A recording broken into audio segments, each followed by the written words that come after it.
en cuanto al proceso constructivo de una cimentación superficial.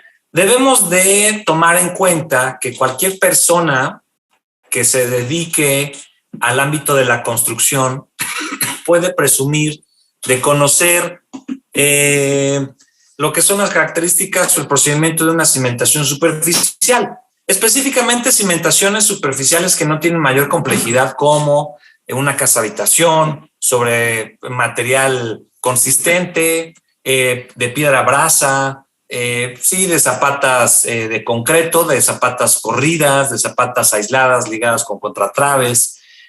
No por otra cosa, sino porque es común. Es común. Sí, evidentemente es grave pensar que debido a que es fácil y es común, pues entonces el proceso constructivo no se debe de vigilar, no se debe de corregir malas prácticas, no se debe de identificar a lo mejor algunos errores que traen los trabajadores y asumen como correctos. Y entonces la respuesta común en campo es que ingeniero, yo siempre lo he hecho así. Bueno, pues entonces siempre lo has hecho mal. No queda otra respuesta, ¿no? Y quien te lo enseñó, pues es que así me lo enseñó el ingeniero, que quién sabe qué, pues te lo enseñó mal, porque eso no es correcto.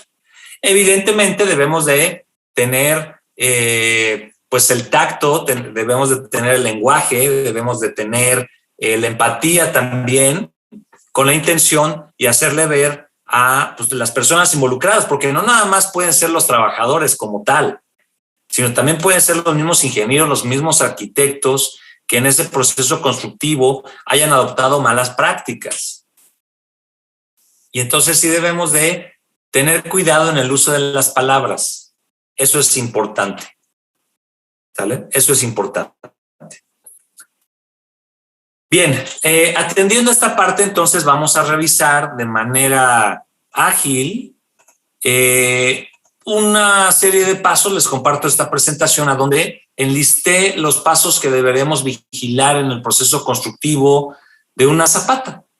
¿Sale? Con la ayuda de las fotos en una obra que estuvimos participando hace tiempo, ilustramos esta parte. Bien. Características. Por lo general se construye este tipo de cimentación cuando el suelo presenta buenas condiciones de resistencia, por supuesto.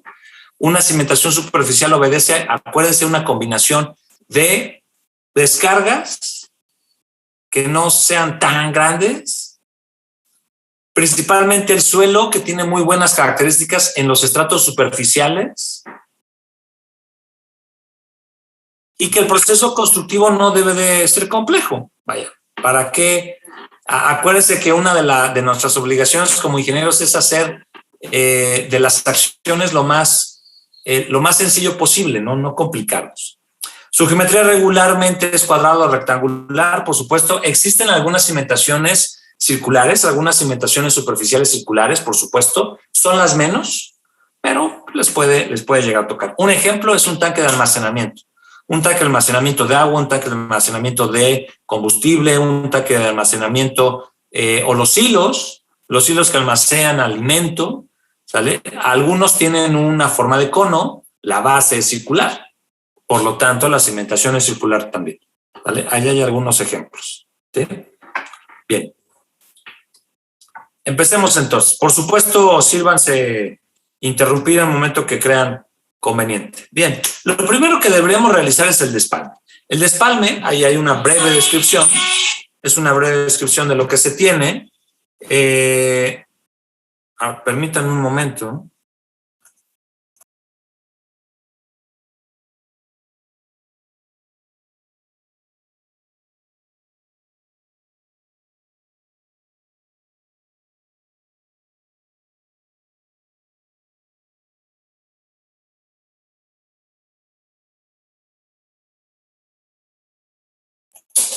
Ok, ya de vuelta.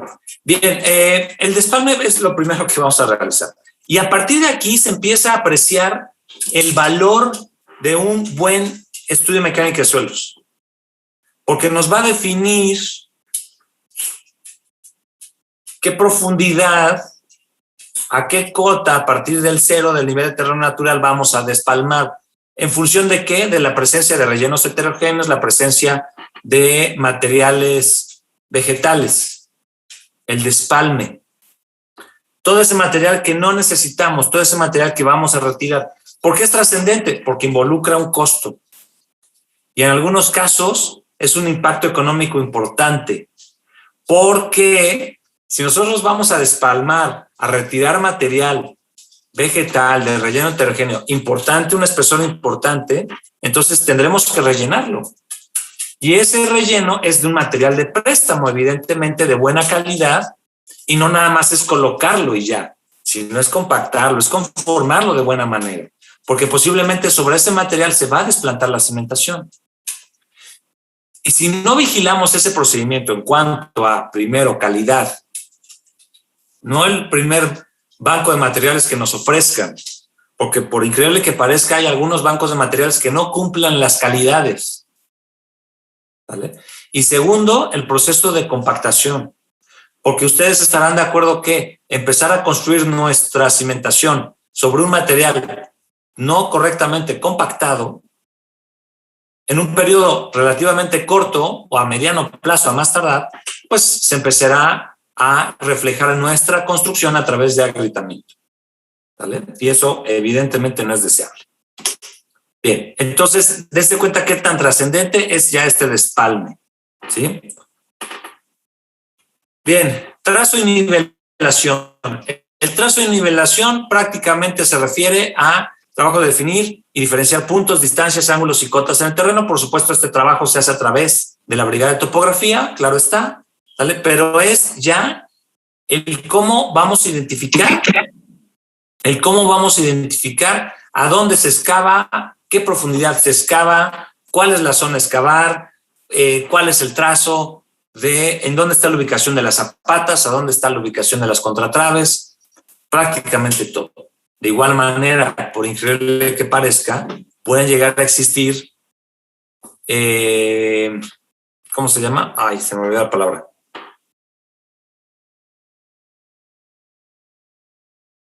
Pues desfases en ese trazo.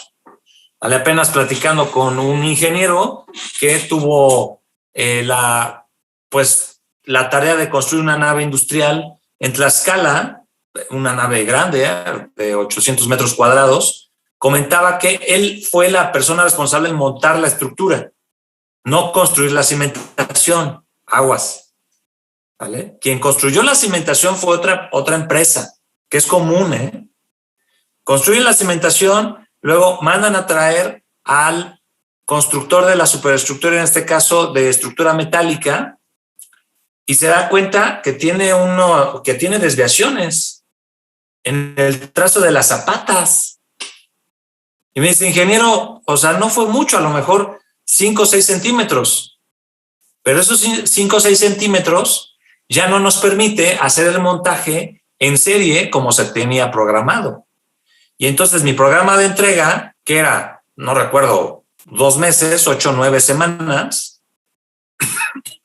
pues se amplió a 12, 13 semanas, porque entonces tuvimos que generar algunos detalles en las conexiones para poder, si no arreglar esos 5 centímetros de desviación, sí por lo menos reducirlo a 1. Además de revisar el diseño estructural, no lo revisó él, el diseño estructural lo hizo otro ingeniero, se pedir que revisaran el diseño estructural por los diferentes momentos que se pudieran generar por esas asimetrías. ¿Sí están de acuerdo en eso? ¿Sí se lo imaginan? ¿Sí me están siguiendo? Sí, por mi parte sí. Entonces, si se dan cuenta, es un tema pues no menor, porque lo que tenía que ser en serie es decir, es un gran rompecabezas, llegar a colocar piezas, soldar, vámonos, pues ya no sé, o sea, ya lleva más tiempo porque entonces deben de, a ver, pues tiene una desviación de 3 centímetros hacia la izquierda, hacia la derecha, entonces vamos a tratar de ahí corregirlo con una extensión, ampliar la zapata. Vaya, ahí se pusieron de ingeniosos, ¿no? O sea, desde ahí. desde ahí. Yo les aseguro que con una buena supervisión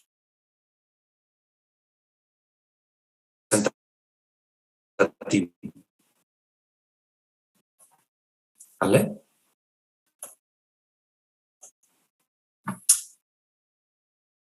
Bien. De ahí viene ya la excavación de las cepas. Ustedes pueden observar.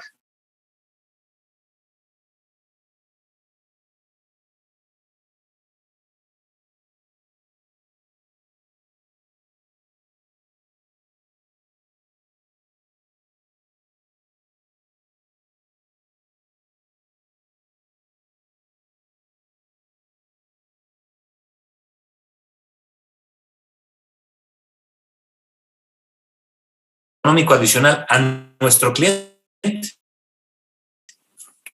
que es lo que estamos tratando de evitar, por supuesto, ¿vale? Y entonces, bueno, sí es importante ir vigilando los niveles, ir vigilando los materiales también, porque puede resultar que otra vez sobre este material y lo que nosotros de consistencia firme y lo que nosotros encontramos un material oscuro o gris, a donde pues el equipo no ofrece mayor resistencia, decimos, a ver, vamos a observar, porque aquí puede ser una intrusión aislada de este material, tendremos que darle solución. ¿Cómo? Excavando más para encontrar ese mismo material y se puede desplantar la cimentación en el mismo estrato de todo el proyecto. No se vale desplantar cimentaciones o zapatas en diferentes materiales. ¿Por qué? Porque la rigidez del material en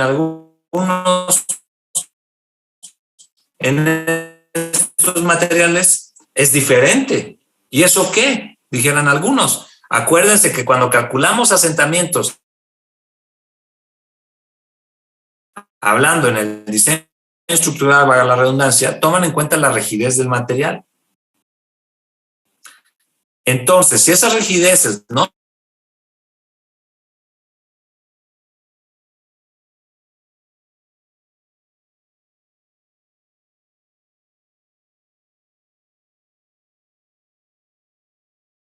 está, ¿sale? Bien, colocación de plantilla de concreto. Nosotros sabemos la relevancia que tiene la colocación de la plantilla de concreto, ¿sale? Para generar una distribución de la carga uniforme, proteger la zapata para que su resistencia no sea afectada, no se contamine el concreto estructural con el material, ¿sale? Tiene muchísimas ventajas. Garantizar también el recubrimiento del concreto en la parte baja, ¿sí? En la losa inferior, en el lecho inferior de la zapata. Entonces, el colocar la plantilla de concreto es trascendente. ¿Alguien nos puede recordar, por favor, el espesor de la plantilla de concreto? Mínima recomendable. 5 centímetros, ingeniero. 5 centímetros. 5 centímetros, 2 pulgadas, exactamente. ¿Vale? Entonces, acá hay algunas fotos que yo les comparto, el cómo ya en la foto de la izquierda, en el fondo, se ve ya inclusive colada, desimbrada, la parte de la contratrave. De hecho, es una trave de colindancia. Ahí lo que ustedes están viendo en el fondo de la foto izquierda es una trave de colindancia y de ahí saldrá la contratrave. Entonces, lo que están ustedes observando es la plantilla de concreto para la contratrave. ¿Vale? Bien. Ok, luego, la colocación del acero inferior de refuerzo. Se procede a colocar el acero inferior de la zapata utilizando varilla propuesta por el estructurista, por supuesto. Ahí tienen dos fotos en diferentes puntos de la misma obra, a donde se está proyectando, se está colocando. Apenas los herreros están haciendo los amarres, ¿vale? Que si han tenido oportunidad de ver los amarres que se hacen, la verdad es de llamar la atención, ¿vale? La habilidad que van desarrollando. Bien. Y de ahí, bueno, pues ya una vez avanzando en la colocación del acero en la losa, el acero en el lecho inferior, luego, en este caso, es otra parte de la zapata de colindancia que les compartí en la foto anterior. Este es el armado de la zapata de colindancia. Dense cuenta aquí que también se tiene la presencia de una columna. Se las voy a marcar para que la identifiquen de mejor manera. Aquí está la columna. De hecho, si llegan a apreciar, no sé si los lleguen a observar, aquí están los aceros que nos ayudan a empotrar el armado de la columna con la zapata de colindancia. ¿Vale? Voy a borrar las líneas para que lleguen a apreciar de mejor manera la foto. ¿Sí? Dense cuenta cómo existe mayor densidad en esa zona, por supuesto. ¿Sí?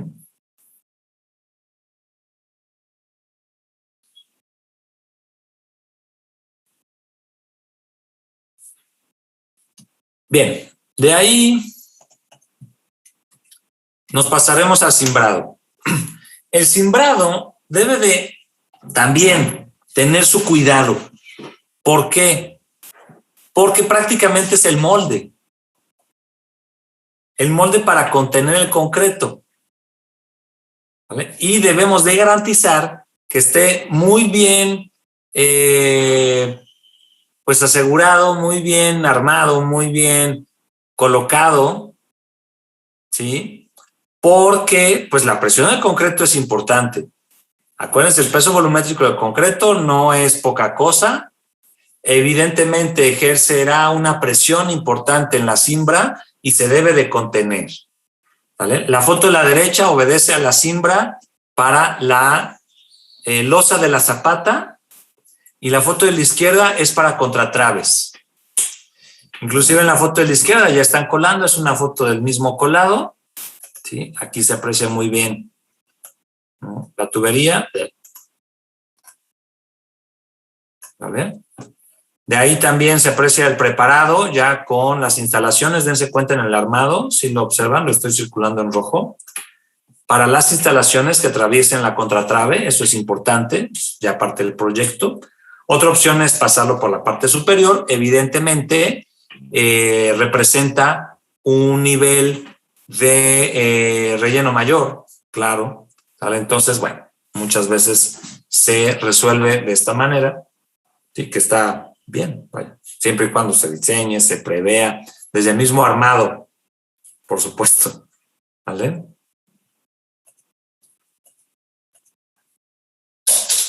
Bien. Y bueno, ya como tal el colado, ahí se llega a apreciar. En las cimentaciones superficiales, si se vibra, ¿vale? Si se vibra el concreto, ¿alguien nos puede recordar para qué se vibra? ¿Con qué objeto se vibra? Eliminar el aire. Eliminar el... Ok, ajá. Bien, Paulina. Sí, eliminar el aire. ¿Qué más? Homogeneizar el material. ¿Perdón? Homogeneizar el material, los agregados. Ok, sí, correcto. Sí, así es. Muy bien. Gracias. Y además, sí, adelante, Paulina. También podría ser para que se cubra completamente el refuerzo, para que alcance a cubrir todo el acero. Ok, sí, correcto. Sí, para garantizar el libre tránsito del concreto hasta el confín del elemento a colar, por supuesto, no se nos segregue el concreto también, evitar el atrapar burbujas de aire, por supuesto, como bien comenta Paulina, es importante. Situación que no se da en las cimentaciones profundas. En las cimentaciones profundas no se vive. ¿Vale? Ahí el proceso constructivo de las pilas o muros tipo Milán es de abajo hacia arriba, ¿sí? Y por lo regular, pues es concreto autocompactable. ¿Vale? Bien, perfecto. Luego, pruebas de calidad de campo. ¿Cuáles son las pruebas de calidad de campo? Aquí les comparto fotos de revenimiento.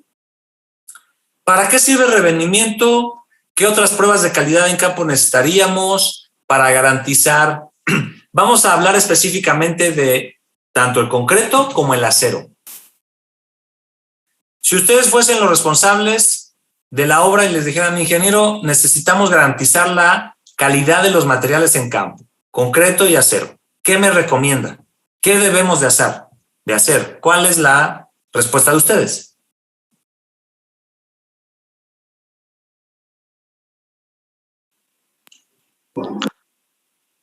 En el caso del acero, por norma marca que hay que verificar que esté libre de óxidos. Y también en el caso de que algún acero, esto se suele hacer cuando ya hay problemas de humedad, pierda 1/3 de su área transversal, se hace el cambio, o en caso muy extraño de que no hubiera posibilidad, se hace un refuerzo. Y se suele tener en pruebas de campo para concretos la prueba de revenimiento, que es la que se puede observar en la imagen derecha, con lo cual tenemos una idea de qué tan manejable es el concreto. En norma también, si no mal recuerdo, marca que más o menos son unos hasta 12 centímetros, hay un +2, -2 de, ¿cómo puedo decir? De tolerancia, perdón, para que esta se cumpla, y esto nos puede servir mucho como ejemplo cuando lanzamos concreto o incluso desde la colocación en escaleras o en muros. Ok, bien. ¿Alguien más que nos guste compartir para complementar lo que dice Osvaldo? En concreto, ingeniero, también serían los ensayos a compresión de los cilindros. Ok, bien, Paulina, sí. ¿No? ¿Alguien más? Yo he llegado a ver que se toman lo de las muestras para los ensayos, pero esto es, digamos, al mismo tiempo que se está colando. Bueno, yo lo he visto al mismo tiempo que se está colando. Entonces mi pregunta es, ¿qué utilidad tienen entonces si ya el elemento estaría colado cuando se hacen las pruebas? Sí, eso es importante, Iván. Sí, en el momento, y esa es la intención. O sea, en el momento en que se empieza a colar el elemento, se toman las muestras. Se dejan fraguar, el laboratorio regresa por ellas al día siguiente prácticamente, y entonces empieza a correr el tiempo para poderlas ensayar. Recuerden, en concreto normal, a 7, 14 y 28 días para alcanzar la máxima resistencia. ¿Qué porcentaje tendríamos que esperar a los 14 días en cuanto a su resistencia? ¿Qué porcentaje nos debería de dar ese concreto? A los 14 días en una resistencia normal, ¿qué porcentaje deberíamos registrar? El 80%. Más o menos, exacto. ¿Sale? En una resistencia rápida es a los 3 y a los 7 días, es decir, a los 7 días ya deberemos alcanzar el 100%. A los 3 días estamos hablando de un 60-70% de la resistencia. ¿Vale? ¿Qué sucede? Por supuesto, estamos partiendo del hecho que el material, que el concreto, alcanzará la resistencia. Y entonces suceden dos cosas. Esas pruebas son de verificación, y hablo de las pruebas de resistencia a compresión simple con las probetas de concreto. ¿Y qué sucede si no? Pues entonces ahí empieza a generarse un pequeño inconveniente, porque si nosotros ensayamos el primer testigo a los 7 días, deberemos de alcanzar una resistencia aproximadamente del 35-45% a los 7 días, más o menos. Y si vemos que está bajo, entonces ahí, como laboratorio de control de calidad, lo que hacemos es avisarle inmediatamente al residente, a la empresa, si es que somos laboratorio de la empresa, al supervisor, si somos laboratorio de la supervisión, ahora sí que al inmediato superior, para decirle, oiga, ingeniero, fíjese que este concreto de esta columna, de la columna B8, a los 7 días dio bajo. Y ahí está la gráfica. Y entonces, aguas. Por supuesto, nos ha llegado a tocar que no cumplen concretos y la verdad sí se vuelve todo un jaloneo. Porque el cliente pues reclamará inmediatamente a la concretera, porque estamos hablando por lo regular de concretos premezclados que vienen de planta, ¿sí? Y que por alguna razón no está cumpliendo. ¿Vale? Y entonces, por supuesto, puede desencadenar en el hecho de demoler el elemento, ¿no? Demoler el elemento sacar algunos núcleos de concreto para que la concretera pruebe su concreto, para que los laboratorios vuelvan a hacer la prueba y se verifique que el concreto no cumple, y entonces la decisión es demolerlo. Porque no podemos continuar si un elemento, acuérdense que nuestra estructura trabaja en conjunto, si un elemento no cumple las especificaciones de calidad. Y entonces hay que demoler. Así, ¿no? ¿No es común? Pues no, no es común. No debe de ser común, por favor. No debe de ser común. ¿Vale? Pero sí, nosotros hemos participado en obras a donde la indicación es demoler. ¿Quién paga ese sobrecosto? La concretera, ¿no? Evidentemente, lo que estamos hablando es ya con toda la evidencia. Con toda la evidencia. ¿Saben? No nada más, pues no cumplió. Va a ver. Sí, no te preocupes, la concretera, sí, claro, te traigo otras ollas, no hay problema. No, no porque representa un costo. ¿Sale? Y ahí, pues ya se empieza a generar o a buscar responsabilidades, ¿no? O sea, deslindar responsabilidades, ¿no? Adelante, Carlos. Inge, una pregunta. Y al momento de demoler, pues obviamente el acero de refuerzo de ese elemento se echa a perder, ¿no? Entonces hay que cambiarlo en el caso de una columna desde la cimentación. Sí, puede ser, ¿eh? O sea, si no tenemos cuidado en la demolición, sí podemos perjudicar el acero. Por supuesto, la limpieza del concreto no es nada, es lo, bueno, no sé si lo peor, pero es muy complicado, muy complicado. Sí puede llegar a suceder, ahí el detalle es que evidentemente la concretera no responde tampoco por el acero, solo por el concreto, a menos que se llegue a un acuerdo, claro, y entonces sí se puede sustituir todo el elemento. Lo que comentas, a lo mejor añadir, sí, con empalmes, acero nuevo, que puede ser una opción, o la otra es garantizar la limpieza lo mejor posible. Lo mejor posible, ¿vale? Pero bueno, lo importante es cuidar esa parte y tomar una actitud preventiva, ¿no? O sea, prevenirlo, y es una cadena, ¿no?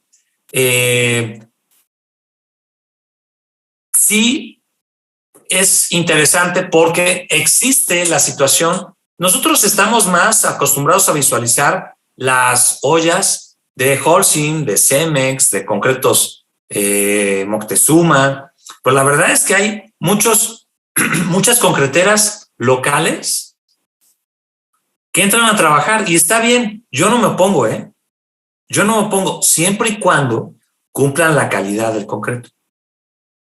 En uno de los ejemplos, porque no sé si para bien o para mal, pero en una de las experiencias que les puedo compartir, que la decisión fue demoler unos elementos, ahí me parece que no había cumplido en un tramo de un muro de contención y se tuvo que demoler todo el muro.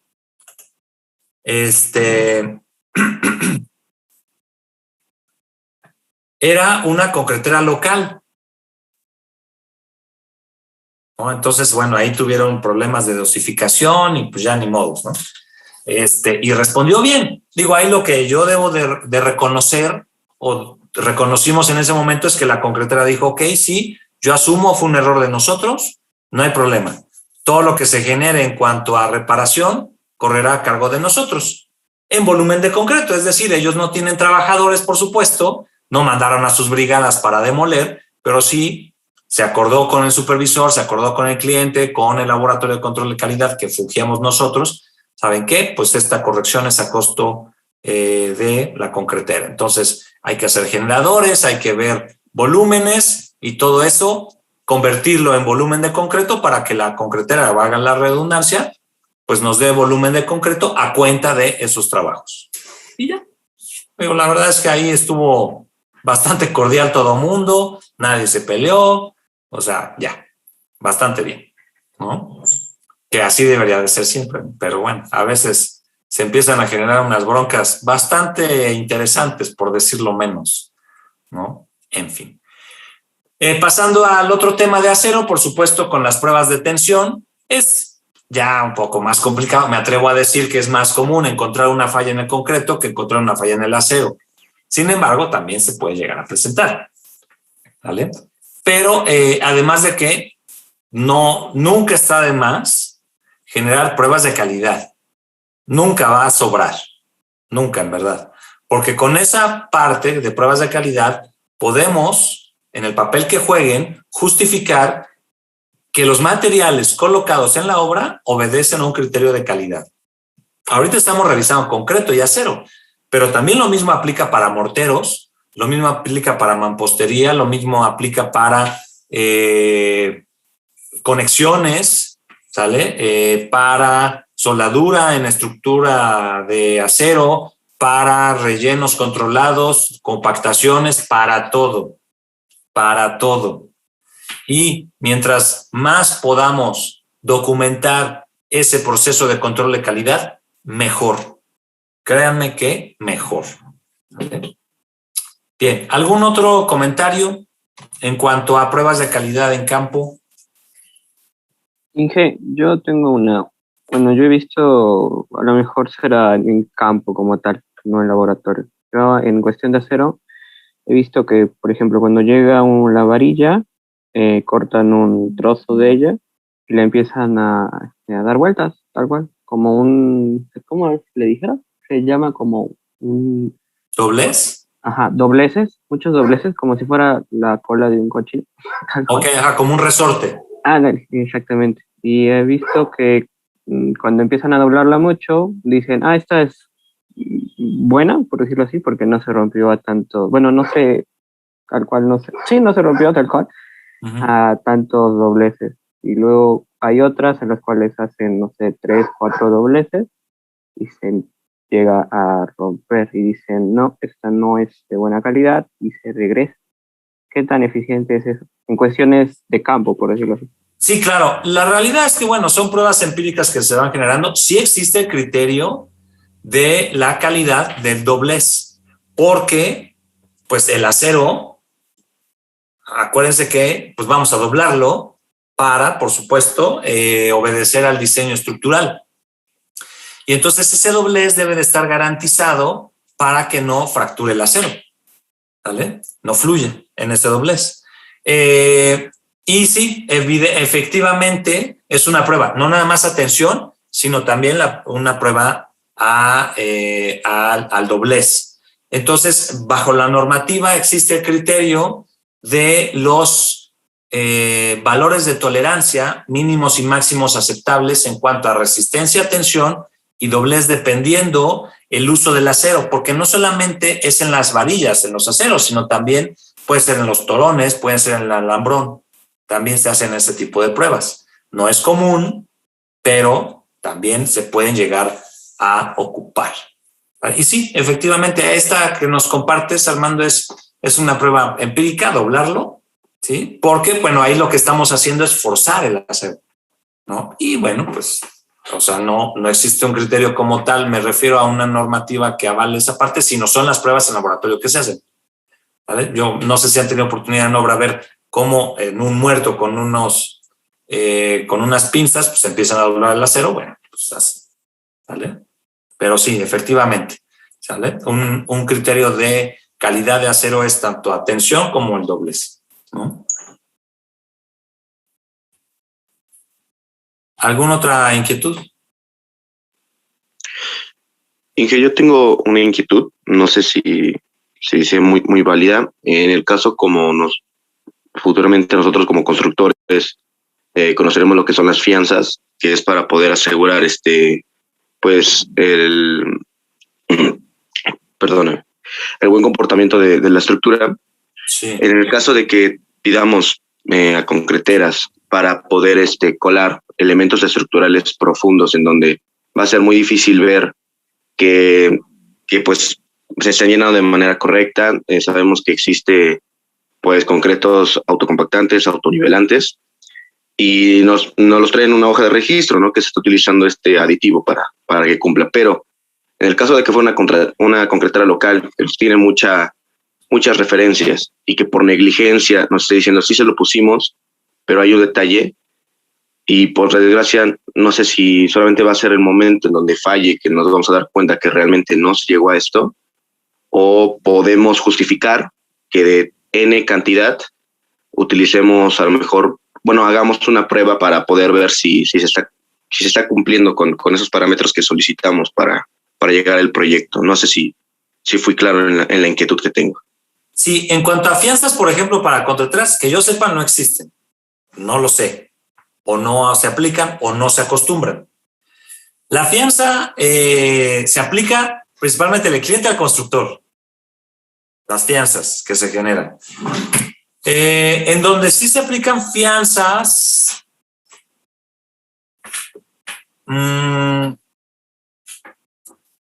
puede ser en la renta de equipos de perforación o equipos de construcción, que es a donde ahí, si no me recuerdo, sí pueda llegar a aplicar una fianza. Pero para garantizar la buena calidad de los elementos materiales, otra vez, va, por ejemplo, las pilas que comentabas, sí, por ejemplo, garantizar la profundidad, ¿no? Empezando por la profundidad, que eso también lo veremos en la sección de cimentación profunda. Decir, a ver, la pila es de 12 metros. ¿Sí son 12 metros? ¿O son 11.50? ¿O son 11.80? ¿O son 11.20? ¿O son 12.50, 12.80? Lo que involucra mayor volumen de concreto, ¿no? En una menor y en otra mayor. Entonces, dense cuenta que no puede ser ni más ni menos. Debe ser lo diseñado. Entonces, sí, ahí sí es un papel muy importante el supervisor. Si no hay un supervisor del gerente de obra, si no hay gerente de obra del residente, evidentemente, ¿sale? De ir garantizando profundidades, de ir garantizando geometrías, dimensiones, para que no existan inconvenientes. Luego, en el concreto, sí es con las pruebas, con los testigos. Es de lo poco que nosotros podríamos llegar a tener para garantizar esas calidades. De lo poco que podríamos llegar a tener para garantizarlo. ¿Sale? Eso es una realidad. ¿Sí? A lo mejor sí estamos limitados en esa parte y estamos como expuestos. ¿Vale? Les pido por favor que nos volvamos a conectar para concluir el comentario de su compañero y la sesión del día de hoy, por favor. Estamos a unos segundos de que cierre. Gracias. Nos volvemos a conectar. Gracias.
Bien, ya de vuelta. Entonces, comentábamos ante esta inquietud. No sé si sea, o sea, si esté atendiendo bien también la pregunta. Será a través de las probetas de concreto, otra vez, ¿no?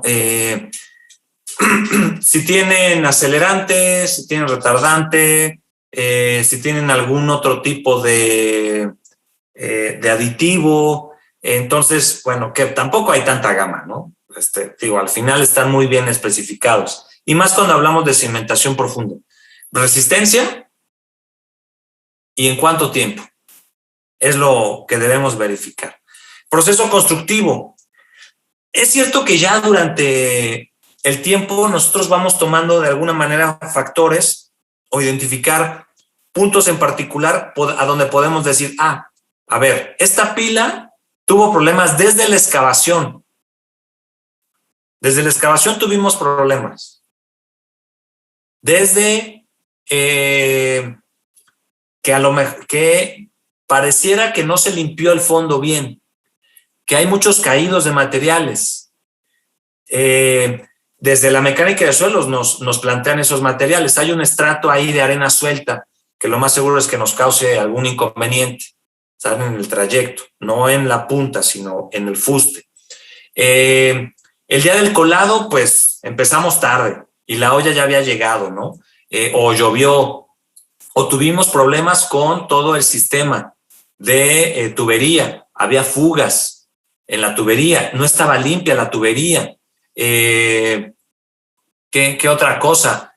Todas esas series de detalles, o sea, si vamos juntando muchos, entonces sí es importante, a ver, esa pila hay que verificarla. Hay que verificarla de alguna manera. Entonces, vamos a tener mayor cuidado en cuanto a concreto.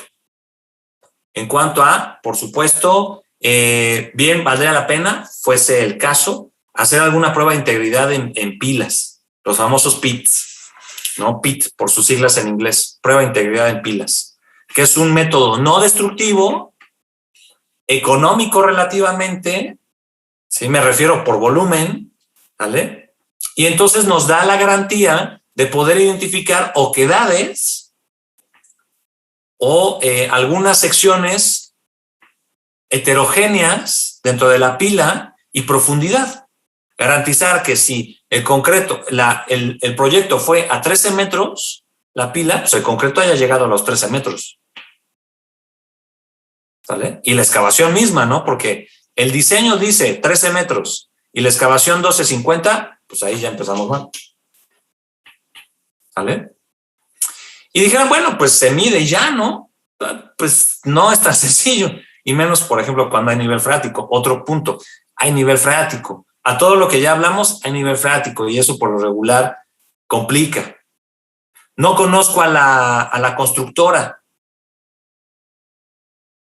Entonces, híjole, es nueva la constructora o apenas está empezando. No porque esté en contra de las nuevas. Por supuesto que no, claro que no. Pero, pues, la experiencia, ¿no? O sea, al final es experiencia que se va acumulando y eso no hay otra manera de generarlo que a través de hacerlo. Por eso aplaudo nuevas empresas y constructoras y todo, pero sí hay que tener cuidado. ¿Vale? Entonces, toda esta suma de situaciones nos deberá empezar a prender alertas en el decir aguas ahí, con ese en particular o con ese grupo, con esa zona. Porque también puede ser por zonas, ¿no? ¿Vale? No sé si con eso haya atendido la inquietud. Sí, ingeniero. Sí, de hecho, agregó puntos importantes a considerar. Muchas gracias. Sí, con gusto, Osvaldo. ¿Alguna otra inquietud de esto para cerrar el tema por el día de hoy?